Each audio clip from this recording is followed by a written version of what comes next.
State Developers Association, GREDA, Sami Amegaibo, says the move by government to approve the acquisition of HFC Bank by Republic Bank will not have any significant impact on mortgage financing. According to him, the state developers are in constant talks with the bank and have the assurance that the sector will not be abandoned. He spoke with Joy Business after the official rebranding ceremony of HFC Bank here in Accra. The Trinidad and Tobago-based bank Republic Bank took over a controlling stake in HFC last year. Home is home. I think they want to expand, but their foundation business, which is the home financing, will not go away.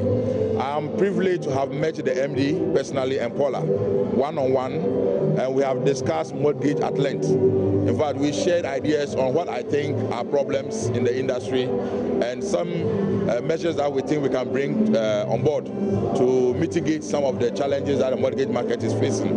And they sounded very positive, in fact very enthusiastic, and actually dedicated an officer in their office to me for us to deliberate further, and maybe the officer will present, what his findings are to them, and we are on it. In fact, I just met the guy right now. Are we going to have a situation where now home financing will not be their first choice?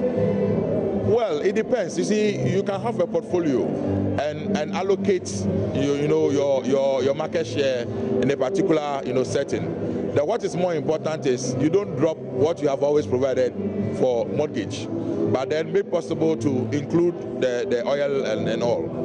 It's just about maintaining what you have at least and ensuring that at least we don't lose out on that opportunity. And they sound very enthusiastic, and I'm sure they will really want to continue to do mortgage financing. Now, shareholders of EcoBank Transnational Incorporated ETI in Ghana and other parts of Africa would not enjoy dividends for this year. This is the third year running the bank has not declared any dividend, while the previous year might have been as a result of not so good profit. Reasons for this year differ.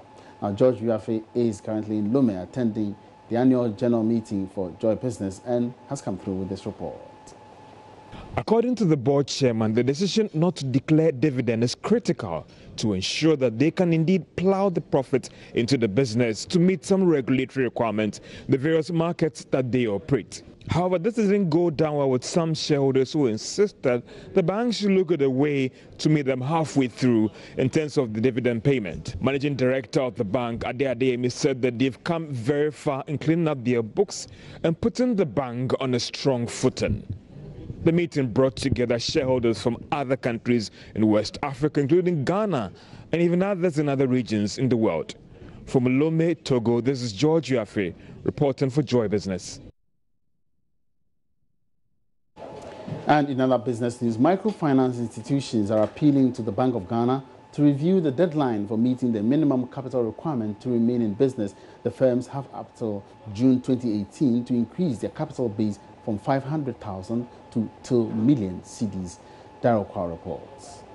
The 2 million Ghana cedi minimum capital requirement was set by the central bank as part of measures to strengthen the microfinance sector. Several microfinance companies have collapsed recently, while many others are struggling to stand on their feet. With just 2 months to the deadline, Joy Business gathers only 30 firms have met the target out of the about 300 recognized by the central bank.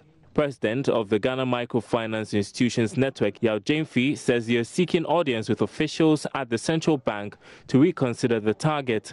By our checks, most of them haven't gotten there yet. But we anticipate that we've done some initial discussions with the central bank, and we are hoping we'll have a good result from them. As we speak, we've requested for a meeting to meet the governor.